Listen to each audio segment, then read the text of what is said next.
एक समय की बात है जब एक बहुत बड़ा घर था जिसमें बहुत सारे बच्चे रहते थे। वहाँ पर कुछ लड़कियाँ थी और कुछ लड़के थे और फिर कुछ छोटे छोटे बच्चे भी थे, जैसे टीनू और पिंकी जो सिर्फ 6 साल के थे, और कुछ बड़े बच्चे थे जैसे निकिता और मनीष जो 14 साल के थे। लड़के और लड़कियां दोनों घर के अलग अलग कमरों में सोया करते थे, लेकिन खाना और खेलना हमेशा साथ में करते थे और स्कूल भी साथ जाया करते थे। पर उस घर की जो अनोखी बात थी वो यह थी कि उस घर में ना तो कोई पिता थे ना ही कोई माता थी, लेकिन वहां पर 2 अक्का थीं जो उस घर के सभी बच्चों का ध्यान रखती थी। एक थी लक्ष्मी अक्का और एक थी मीनू अक्का। लक्ष्मी अक्का बहुत ही गोल और मोटी और बहुत ही खुश मिजाज थी। सभी बच्चों को उनके साथ खेलने में बड़ा मजा आता। वहीं मीनू अक्का लंबी, पतली और थोड़ी सख्त मिजाज की थी। वो बच्चों को हमेशा साफ सुथरे रहने के लिए बोला करती थी ताकि वो स्कूल भी साफ सुथरा होकर जाएं और खाना भी समय पर खा पाएं। लेकिन दोनों अक्का को बच्चे बहुत प्यार करते क्योंकि वो दोनों ही उनका बहुत ही अच्छे से ख्याल रखती थीं। फिर एक दिन जब बच्चे स्कूल से वापस घर आए तो उन्होंने एक नया बच्चा उनके साथ रहते हुए देखा। उन्हें पता चला कि वो बच्चा उनके पास उनके साथ ही रहने आया है। वो डाइनिंग टेबल में पूरा घुसकर और मुंह टेबल के ऊपर रखकर बहुत चुपचाप सा, सहमा सा, छुपा हुआ सा बैठा हुआ था और उसने तो अपना खाना भी नहीं खाया था। हाय, मनीष ने कहा, तुम्हारा नाम क्या है? कोई जवाब नहीं। क्या तुम हमारे साथ कुंते बिल्ले खेलना चाहते हो? टीनू ने कहा। यह अंकित है, आप सभी का नया दोस्त, मीनू अक्का ने कहा। ये अभी अभी आया ही है और इसीलिए उसको यहाँ पर इस घर में धीरे धीरे ढलने में समय लगेगा। अच्छा होगा अगर तुम सभी इसे ये पूरा घर दिखाओ, इसके सोने के कमरे दिखाओ, स्टडी रूम दिखाओ और खेलने का कमरा दिखाओ। इसके साथ ही तुम इसे गार्डन दिखाओ और बहुत सारे पेड़ दिखाओ। हम सभी को इसकी मदद करनी चाहिए ताकि ये यहाँ अच्छे से हमारे साथ बस जाए। और जब ये हो जाएगा, मैं आशा करती हूँ कि ये यहाँ हमारे साथ रहकर बहुत खुश होगा। उस रात अंकित जब सो रहा था, टीनू और मनीष के बगल में बहुत डरा हुआ और सहमा हुआ था। उसे बड़ा अजीब सा लग रहा था और साथ ही अकेलापन भी लग रहा था एक नए बिस्तर पर सोने पे, खासकर इसलिए क्योंकि उसकी माँ उसके बगल में नहीं सो रही थी जैसे वो हमेशा सोया करती थी। जब से उसे याद है, धीरे धीरे वहाँ का अंधेरा भी उसे बहुत डराने लगा और जब आखिरकार उसे नींद आई, उसको बुरे सपने आने लगे। जब वो सुबह उठा, उसने देखा कि उसका बिस्तर गीला पड़ा है।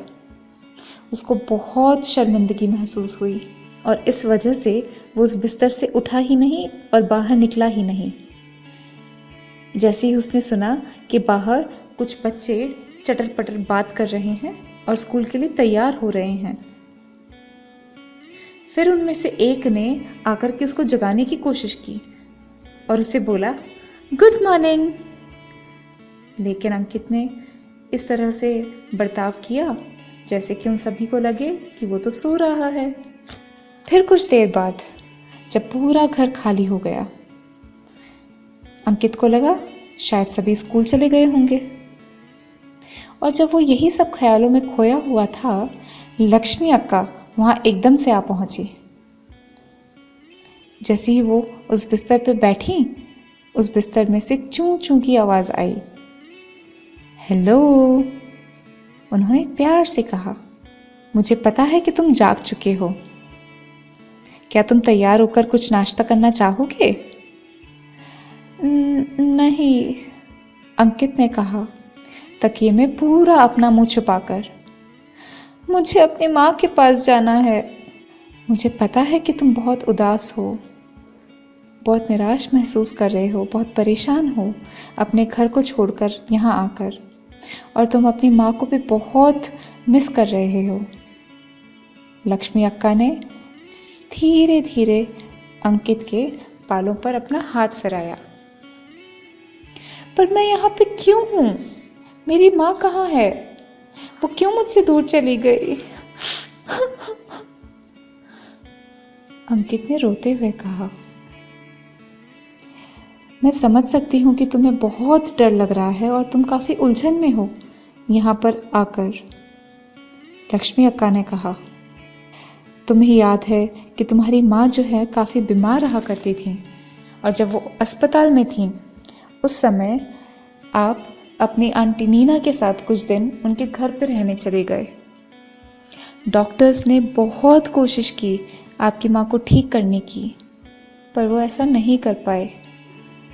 उनकी बीमारी उनसे दूर नहीं हो पाई और इसी वजह से वो बच ना पाई। और इसीलिए क्योंकि अब आपकी माँ यहाँ पर नहीं है आपका ख्याल रखने के लिए, तो आंटी नीना आपको यहाँ ले आई ताकि आप हमारे साथ रह सको और ताकि हम सभी आपका बहुत अच्छे से ख्याल रख सकें और यह देख सकें कि आप अकेलापन महसूस ना करो, और हम यह भी निश्चित कर सकें कि आप यहाँ सुरक्षित हैं और स्वस्थ हैं। पर मेरी मम्मी कहाँ चली गई और वो मुझे क्यों छोड़ के चली गई? क्या वो मुझसे प्यार नहीं करती थी? जब लोग बीमार हो जाते हैं और ठीक नहीं हो पाते हैं, वो इस दुनिया में नहीं रहते हैं जहाँ पे हम रहा करते हैं। वो ना सांस ले पाते हैं, ना खा पाते हैं, ना चल पाते हैं, ना बात कर पाते हैं, ना ही कोई काम कर पाते हैं। इसीलिए वो हमारे साथ नहीं रहते, या फिर हम ऐसे कहते हैं कि वो शायद मर चुके हैं। अलग अलग लोग अलग अलग चीज़ें मानते हैं कि जो लोग मर जाते हैं वो कहाँ जाते हैं। कुछ ये बोलते हैं कि वो शायद भगवान के पास चले जाते हैं, और कुछ ये बोलते हैं कि वो एक तारा बन जाते हैं आसमान में। कुछ बोलते हैं कि वो शायद पेड़ बन जाते हैं, और कुछ बोलते हैं कि वो फूल बन जाते हैं। आप क्या मानना चाहेंगे कि आपकी माँ कहाँ गई? शायद वो एक तारा बन गई हूँ और रोज़ मुझे देखती हूँ रात में, अंकित ने सोच कर बोला। तो फिर वो वही है आसमान में, एक तारे के रूप में, अक्का ने कहा। और जैसा तुमने कहा, वो रोज़ तुम्हारा ख्याल रखती हैं, रोज़ तुम्हें देखती हैं। वो तुम्हें छोड़कर नहीं जाना चाहती थी। वो तुमसे बहुत प्यार करती थी और अभी भी करती हैं। वो बहुत ज़्यादा बीमार हो गई थी और इसी वजह से वो तुम्हारे साथ नहीं रह पाई। मुझे पता है कि तुम उनके बारे में काफ़ी सोचते हो और उन्हें बहुत याद करते हो, पर हम सभी यहाँ तुम्हारे लिए हैं, तुम्हारे साथ हैं, तुम्हारा ख्याल रखने के लिए, और हम सभी तुमसे बहुत प्यार करते हैं। और फिर अंकित, जो अभी भी थोड़ा उदास था, धीरे धीरे उठकर तैयार होने लगा और फिर उसने जाकर थोड़ा नाश्ता किया। उसने वो सुबह लक्ष्मी अक्का के साथ बिताई, उनकी थोड़ी किचन में मदद कर, और उनको अपने घर के बारे में और अपनी माँ के बारे में बताकर।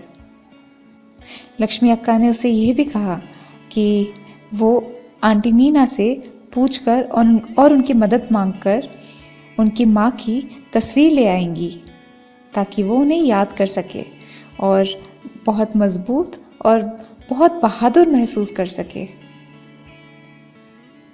फिर जैसे ही बच्चे स्कूल से आ गए, अंकित ने उनके साथ खेलने में हामी भरी और उनके साथ खेलने चले गए।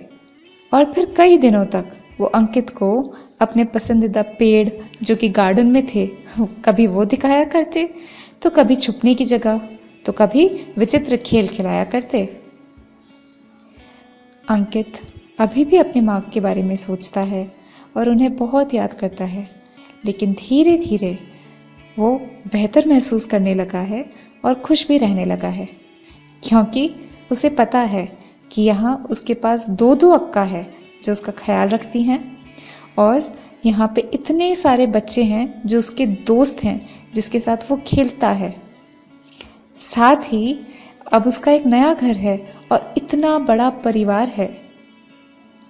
उसे ये भी पता है कि एक तरीके से उनकी जो मम्मी है वो भी हमेशा उनके साथ ही हैं, उनके दिल में बसी हुई।